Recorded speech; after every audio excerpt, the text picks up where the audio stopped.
Welcome to Fort Worth 148's podcast, where we meet to discuss Masonic topics and strive to build value in the Brotherhood. The opinions and statements of the participants do not represent any positions or stance of any Grand Lodge or Lodge and are solely the viewpoints of the participants.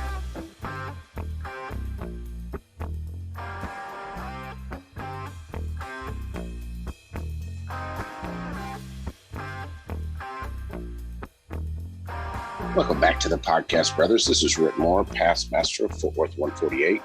This is Billy Hamilton, past master of Fort Worth 148.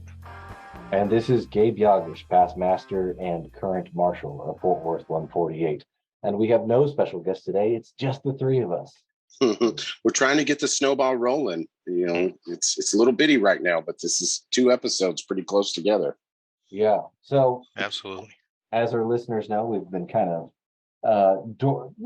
not slacking, but maybe dormant on the podcast. And last week's episode release was pretty well received, and we wanted to use the opportunity to talk about our upcoming event, Texas MasoniCon 2023, and we're super excited for it.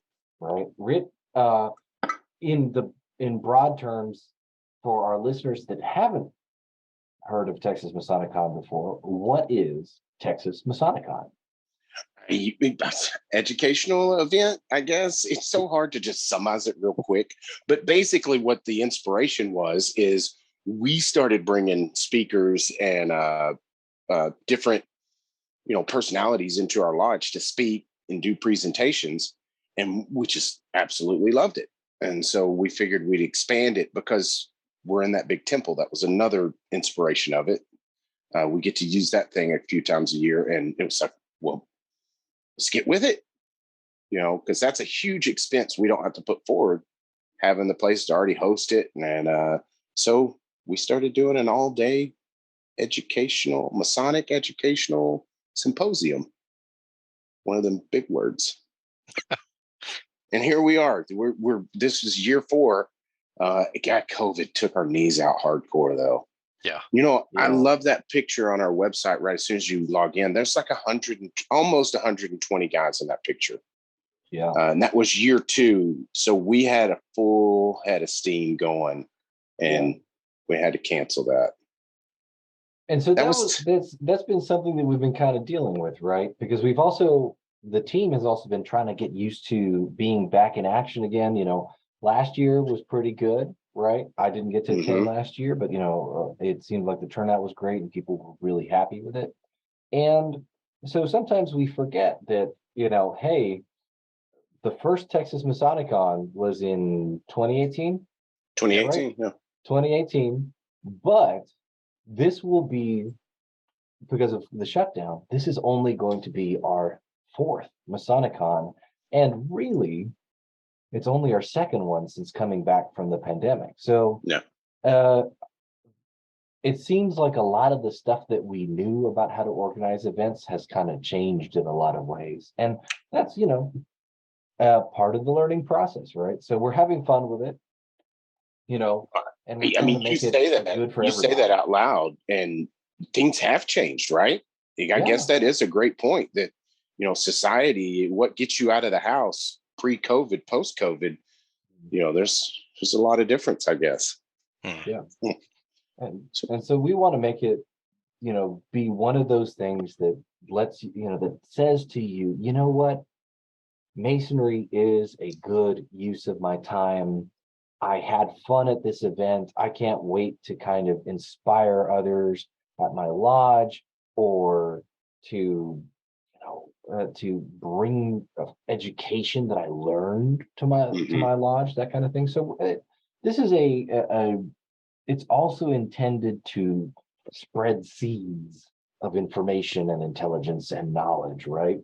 Yeah. We want attendees to feel like they're coming away with something that not only enhances their Masonic experience, but helps them enhance the Masonic experiences of others, right? Oh, yeah.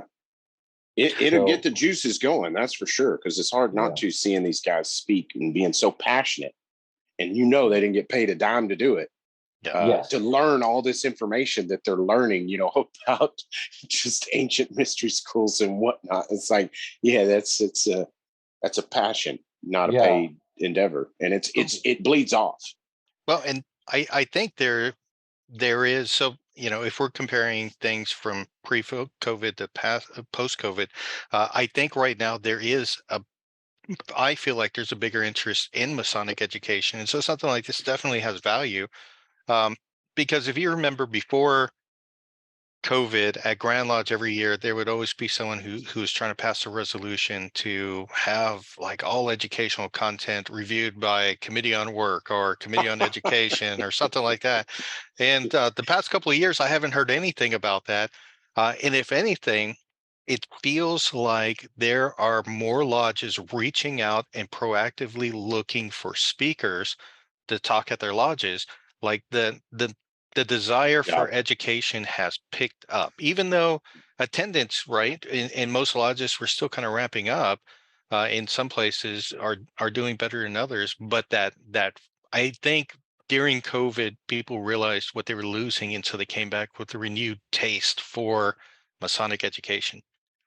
And yeah, that's a good point. You know, during COVID, we kind of saw the rise of the webinar, right? And now webinars have been a thing for a good while, even before COVID, right? For anybody that is unfamiliar with corporate jargon, webinar, web seminar, but Masonry started using webinars during COVID, and that was not very common. You saw people doing it, but not frequently. And then during COVID, it skyrocketed. But it's still missing something, right? There is, you know, I'm a very big believer in being able to work from home and stuff like that. But when it comes to fraternity and specifically Masonry and sharing brotherhood, man, there is something about that in-person aspect that you cannot replace, right? Yeah.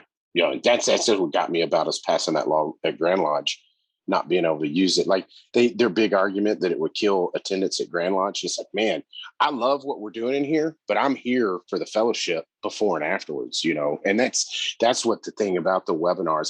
Thank God they were there during COVID, but boy, it made you miss the in-person, you know, after the meetings.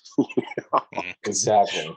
Once the webinar's over, you log off and you go back in the living room and turn on Netflix, and there's no parking lot meeting, you know, where you really get the nitty gritties. Right. And so that's what we hope to give folks with MasoniCon, right? That this isn't just a meeting or anything like that. This is hey, I'm going to go hear some really interesting talks. I'm going to have some really interesting conversations. I'm going to go see my friends from all over the state that I only get to see a few times at a year, or that I haven't met yet, or that you haven't met yet. I'm going there to make new friends, right? But that's one of the things that I love about Grand Lodge, Grand Chapter, Grand Council, Grand Commandery, and Texas MasoniCon. Those are my 5 big events Masonically in the year, right? Because that's when I get to see the friends that I have from all corners of the state that I don't get to see very often, right? Yeah. And so and they're all different crowds, right? The Grand Lodge crowd is a different crowd than the Grand Commandery crowd. The Grand Commandery crowd is a different crowd than MasoniCon, and different from Grand Chapter, Grand Council, right? So I love it. That's the far away fellowship is attractive. You know, one of the things I would add to my Masonic list of things that are absolutely fun to do is anything in Laredo when they're doing stuff. See, and I still haven't gone. I need to go. Man, I'm telling you, next George Washington Parade, we need to get us an Airbnb. All of us go. We have so much fun. We went to Ruben's installation, not to get too far off track. Ruben Bazan down there in Laredo, Cody Cox from our lodge. A bunch of people went, but we were the 2 Fort Worth boys. God, we had a blast. Yeah, I saw that. It looked like a good time. Dude, they're not called the Party Cartel for nothing. They have, the fellowship and the brotherly, because they had the Grand Lodge of Mexico there. It was international affair. People from all over the United States, Of course, Jeremy Barnes was there. I mean, it's a big deal. Right? Oh yeah, you barely had room to put people in, and it was a great time. But so that's, and you mentioned, right, people from all over. That's one of the things that I loved about working as part of the MasoniCon staff, right, was welcoming attendees from all over the country and all over the world. Because I remember, I want to say it was the 2018, I think it was the first year that we did MasoniCon. We were doing check-in, and one of the requirements that we had was, and we still have this requirement, right? In order to attend Texas MasoniCon, we are not a function of the Grand Lodge of Texas, and we do not open lodge during Texas MasoniCon, right? But in order to dot our I's and cross our T's and make sure that we're not disclosing information we shouldn't be disclosing to certain parties, right? We said, hey, in order to attend Texas MasoniCon, you have to be a Master Mason in a jurisdiction recognized by the Grand Lodge of Texas. We're not opening lodge or anything like that, but just for InfoSec purposes, that's the requirement we have. And so a lot of people would bring dues cards and driver's license, which is a legal form of identifying, right? So, we saw, I think, Louisiana, Nebraska, Oklahoma, a couple other places, right? And then our buddy Omar, right? He was working the registration desk, and he calls me over and he says, Gabe, can you read Spanish? And I said, yes. And I wasn't sure what that was about. And we had a brother that visited from one of the Grand Lodges of Mexico, whom we have amity with, right? And they don't use dues cards. So he had a statement, basically we would understand it as a letter of good standing. And it was signed by his grand secretary. And so I had to read it and make sure that it was clear, and we were good to go. So MasoniCon is, not to, toot our own horn too much, but MasoniCon is an internationally attended event. Right? I'm going to count that. So this year we have 5 speakers lined up. We've got 4 breakout speakers and 1 keynote speaker. Our breakout speakers, and this isn't always the case, but it is generally the case, right? Our breakout speakers are going to be usually from Texas, right? And then our keynote speaker is either going to be a very, I think Jim Rumsey was one that we had one year, right? So he's, I think, the exception to the rule in terms of right after COVID too. Yeah. Right. And so Jim was our keynote speaker, and he is the exception to the rule because our keynote speakers are almost always from out of state, right? Yep. And so that's kind of a big deal because it means that as an attendee, you get to meet somebody, to hear somebody talk, and you get to talk to, ask them questions and stuff during the Q&A portion, and then talk to them in person, one-on-one afterwards. You might get to meet some super cool people from out of state that you might not have met otherwise, right? Yep. So our local crew, our breakout speakers this year are Christopher Livingston, Chris Williams, Justin Glosson, and Samuel Kivers, right? And we're super excited about this because all of them have fantastic talks to listen to, and they're all very well-spoken individuals. And I've heard several of these guys talk before, some multiple times. Yeah. And I'm still excited. No, I think they all have. We either have personally experienced a great speech by them, or they come highly recommended. Because that's so crucial. We're there hanging out in these lodge chairs all day. We got to have somebody that keep your attention, and all these guys have exhibited that trait on multiple occasions. So I'm excited. Yeah. I know Chris Livingston, I think it's still up, his speech at the Alamo last year. That was pretty rousing. That was pretty dang good. And of course, you don't get to be grand orator by not being able to put a speech together. Oh, is that a humble brag right there? I think it's still, why he picked me, I have no idea, because it wasn't like I was a famous Masonic speaker before that. Yeah. But he pulled something out of me I had no idea that was there. You had the material. You were raw material waiting to be crafted. But one thing that we can say about Christopher Livingston is that he is not raw material. This guy is the polished product. Yeah, that's it. So Chris is a great speaker. Billy, he's a past master of TLR, right? He is. Yep. Yeah. So he's got for our listeners, TLR, Texas Lodge of Research, right? So we know that Christopher is the real deal. He's involved in research at the state level, that kind of thing. And I've heard him speak on several occasions. I'm very excited to hear him talk. And our other Chris, right, is Chris Williams. And Chris Williams has been super involved in officer leadership training for the Grand Lodge of Texas Masonic Service and Education Committee for a good while. Yeah. I think of the three of us, you probably know Chris the best. Like, tell us a little bit about Chris.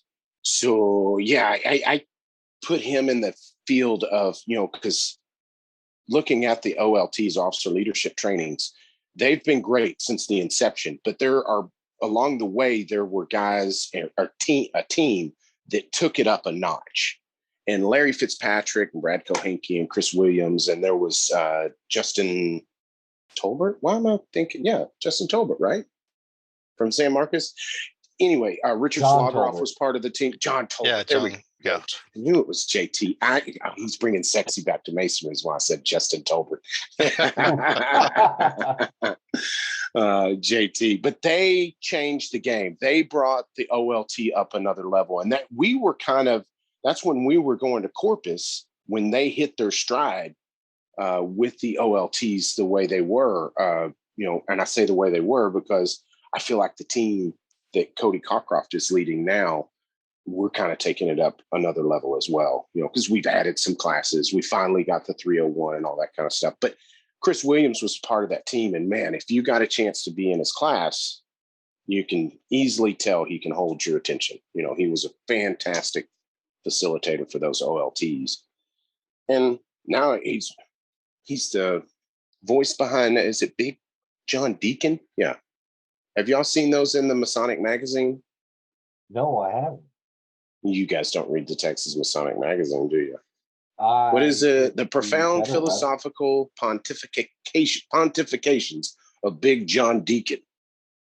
So he's put it in book form too. And I'm just looking at Amazon. I see 3 of them right here, 2. Okay, I have seen the books. Yeah, and they put them in the magazine every once in a while. That's him. He's the voice behind all that. So he's fun, man. He is a fun character to hang out with.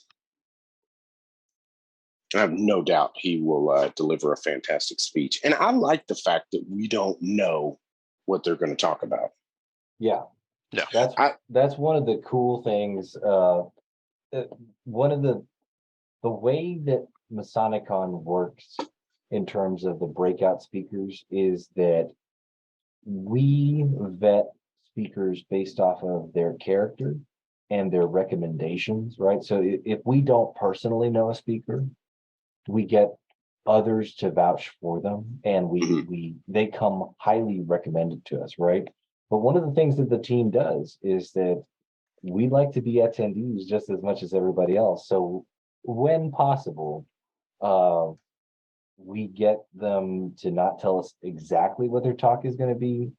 We only get very broad, high-level overviews. We do ask them, hey, is this going to be anything controversial? And if it is, then we talk to them about it. But most of the time, we go in blind. That's it. We tell them it's got to relate to Masonry some way, directly or indirectly. And you can't make everybody mad. You can. Yeah. You're making, you can only make 15% of people there mad. If you make more than 15% of people mad, you've made a mistake. You've done something wrong. So one of our other breakout speakers is Samuel Kybers, right? And I know Sam from the York Rite and from Mercury Lodge. Sam and I were part of a project to resurrect a charter, and so he and I, along with a large number of other brethren in the North Dallas area, although I don't claim North Dallas, but now I belong to a lodge in North Dallas. We resurrected Mercury Lodge, which is a lodge that takes best practices pretty seriously and has a very particular vision of masonry. And listen to this elitism. Oh no. That's why I tend not to advertise it, because it's a very particular interpretation of masonry, right? I love it. Yeah. But Sam is super passionate about esoteric work and esotericism, right? And he is one of those guys who I would kind of designate as a rising star of masonry in North Texas, right? I wouldn't argue that point. Plus, he is tons of fun to hang out with. Yeah, easy to have a conversation with. Just one of those guys you feel like you can be yourself around. Yeah, and that's getting more and more rare today. And so it's like, I'm like, just that at that aspect, just to talk to him about the other speakers and stuff is going to be a lot of fun. So I'm excited to see what he's got to put on the table. And he was our backup. One of those, he's a great person to chase rabbit holes. Oh yeah, you're right. Sorry, I interrupted you. No, yeah, because I just I remember he was our backup speaker last year, and we try to give them first dibs, because that's no fun, to will I speak, won't I speak, because if somebody's sick last minute. And he was gracious enough to do that. So we were like, dude, you get first dibs. Yeah. And so we're super happy to have him on the team this year. And then our last breakout speaker, or not last, but our fourth breakout speaker is Justin Glosson, right? And he's kind of a new face to our team, right? So, he comes highly recommended. Yeah, he comes highly recommended. He's out of the West Texas area, right? But he was originally Central, I think. Okay, yeah. So he was originally out of Rambo Lodge in Dripping Springs, right? And he eventually served as commander of Lubbock Commandery, right? I think that's why I'm thinking West Texas. Oh, gotcha. He may be originally from there. Yes, yeah. Gotcha. Yeah, because that's right. It does say that on his. But so, and so obviously he's got York Rite history and whatnot, but kind of one of the rabbit holes that he chased down was Scottish Rite. He became a member of Guthrie Scottish Rite. And Guthrie Scottish Rite Valley is kind of one of those premier Scottish Rite valleys in the world, right? This is where Chuck Dunning comes out of. This is where a number of Masonic luminaries have come out of. Bob Davis. Tresner. Right? Yeah. And yes, the late Jim Tresner, God rest his soul. Probably one of the most impactful Masonic authors that within of our time. Our time. Yeah, I mean, personalities and authors. Yeah. Yeah. So when you look at the Guthrie Scottish Rite Valley, that is a valley that collects or generates Masonic heavy hitters when it comes to education.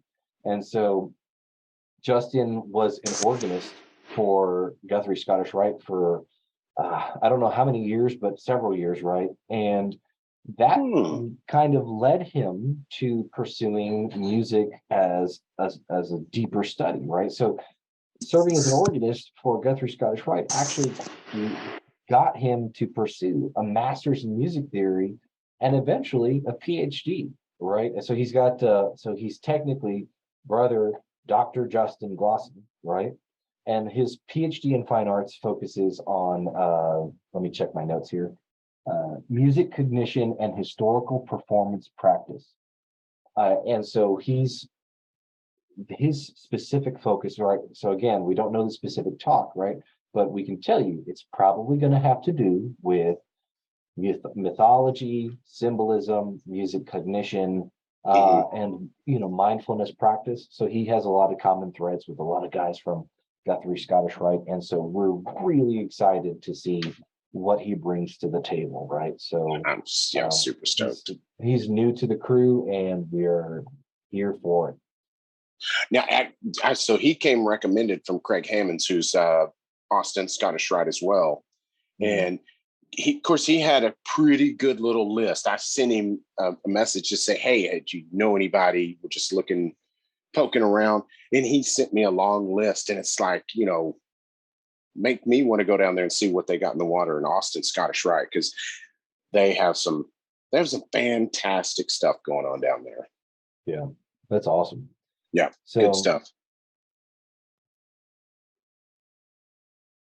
So we have those speakers, right? And one of the things that we're going to do that folks have been, we've received requests for this, and it seems to be a pretty big hit at other Masonic educational conferences and at conferences in general, right? So like, if you think about Comic-Con, or, Billy has told us about this before, happening at GaryCon, other conferences for special interests, is a discussion panel. So we're going to have a discussion panel this year, and the goal is to have our speakers up there at a table, right? And hopefully we can either they'll share a microphone, or we'll have each one mic'd. I don't know how we'll execute that quite yet, but it'll be an open discussion panel, right? So come with questions. If you know these guys, come with questions, or if you know something about kind of subjects that they're interested in, come with questions, right? Or if you have a question about how to increase education in your own lodge. Right, exactly. Be some good guys to get some answers out of. Our goal for the discussion panel is to have it be very broad, right? So if you want to ask, Justin something very specific about music theory and the way that it, incites emotions in us and ties to memory or something, right? Then ask him that. If you want to ask, Christopher Livingston a question about, hey, what was it like to be on the trail, being grand orator and giving the talks, places? That's fine too, right? Or so there's a lot of open-endedness here, right? That's our goal. And so we're very excited to do the discussion panel, and we hope that you are too, because this is an opportunity for dialogue in an educational context in Masonry that you're not going to see very often, right? Yeah. So we hope that's kind of the goal of MasoniCon, right? Is to provide those rare opportunities. Yeah, no, that's exactly what we're trying to do, because it's not every day you get to, sit down and have these kind of meetings and discussions and stuff, and it's just all jam packed into one day. Yeah. So is my short-term memory failing me, or did we talk about keynote speaker already? That's what I was about to get to. Oh, I got you. You were you building up. I'm building up. Well, you see, if I'm a listener, right? I'm like, oh my God, are they going to talk about the keynote speaker? When is this going to happen? Well, I'm going to kind of go in chronologically, right? Because we have, we start the day out with registration and a coffee hour. And then we go into our first keynote speakers with breaks in between. And then we do an hour and a half lunch, so that you can lunch at a leisurely pace and have a very high quality sobremesa with other brethren, right? The over dinner table talk, and peruse vendors and buy things.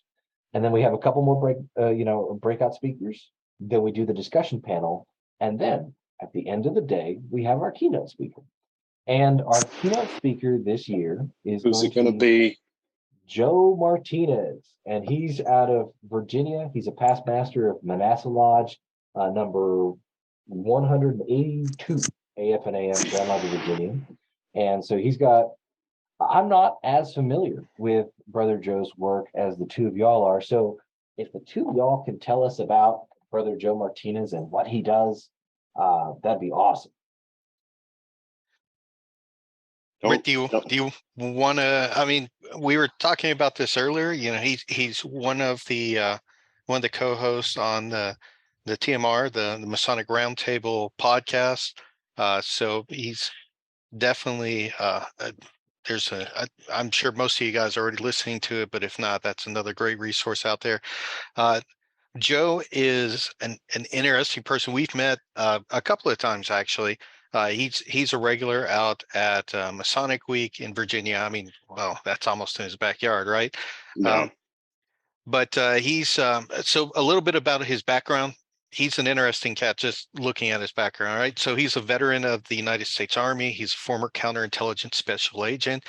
His degrees, he's got a bachelor's degree in criminal justice administration, but then he's got a master's degree in information security, and he's currently working on a doctoral as a doctoral candidate with a pursuing a PhD in biblical exposition. So talk about kind of a jump there, right? Of different different fields.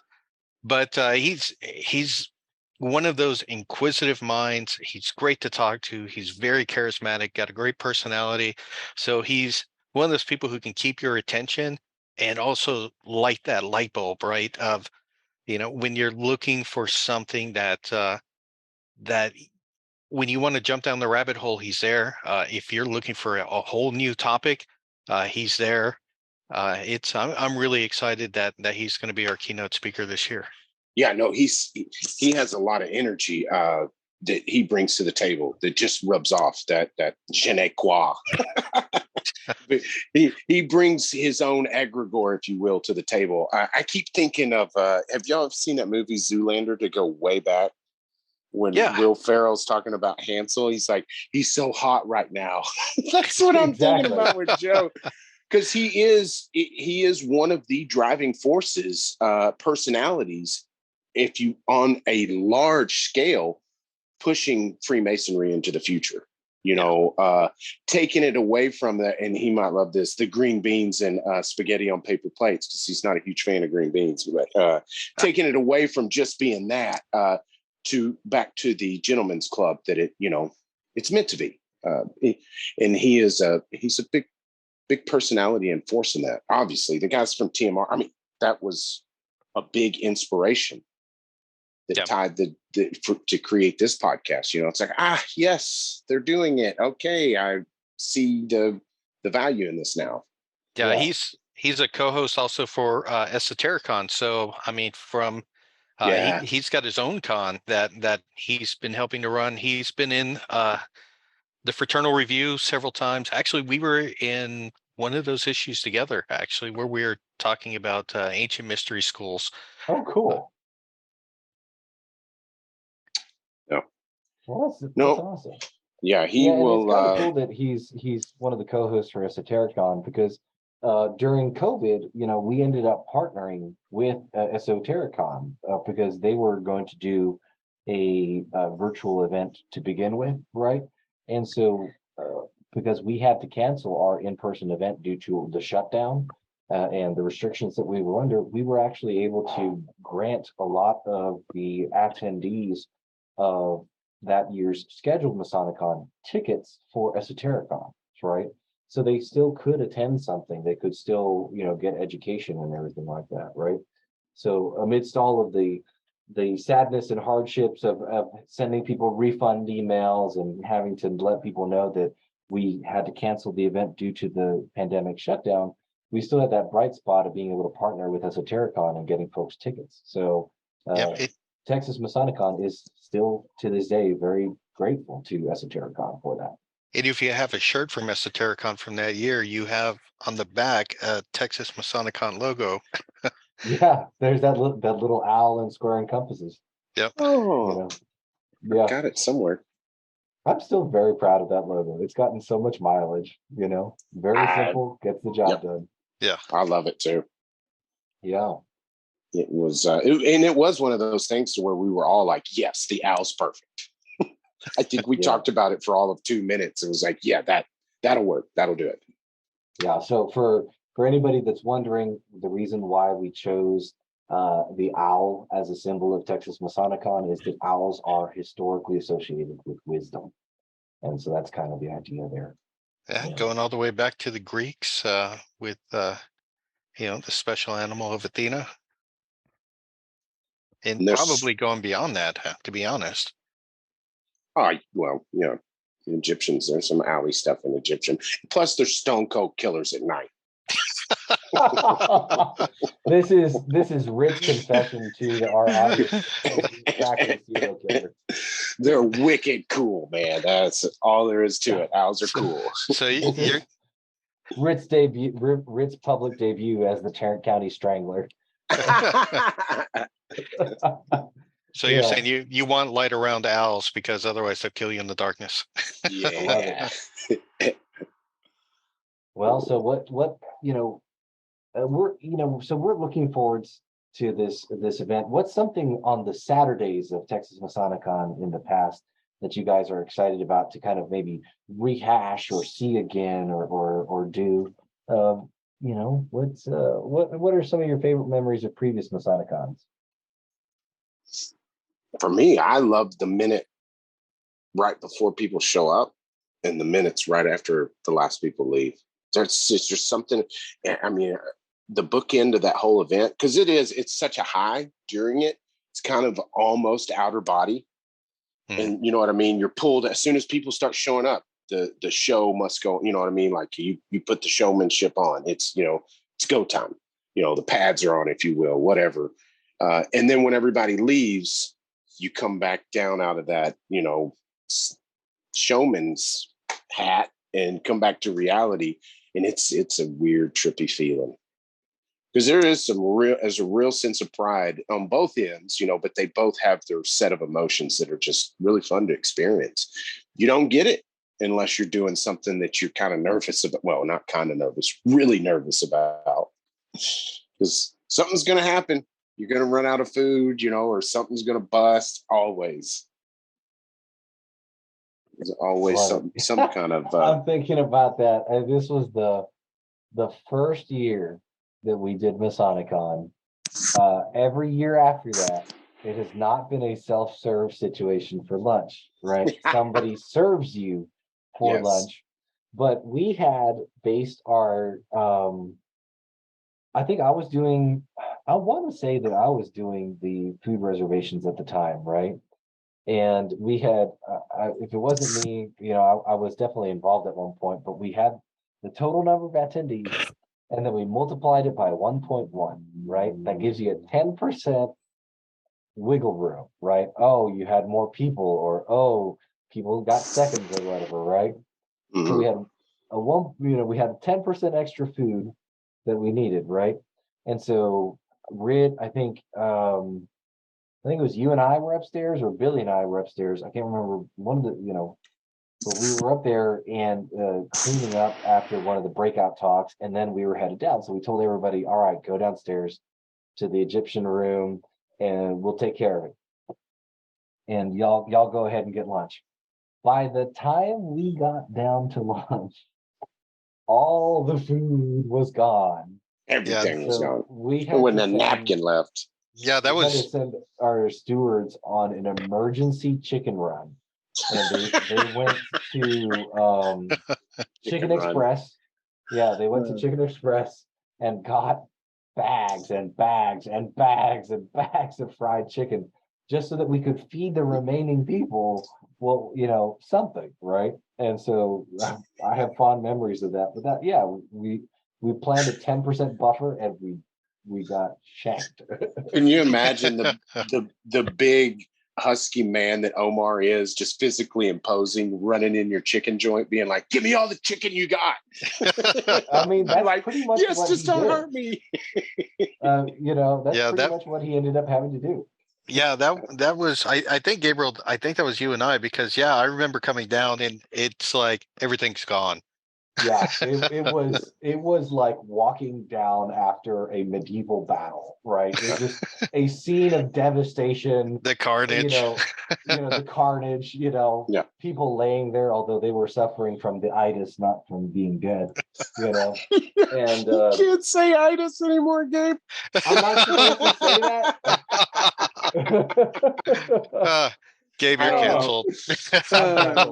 You're out. I was always canceled. But yes, that's a valuable lesson about it.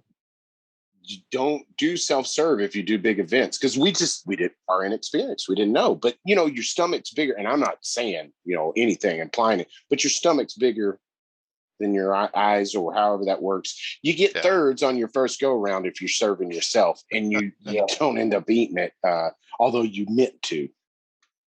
Yeah. So serve that. Very excited.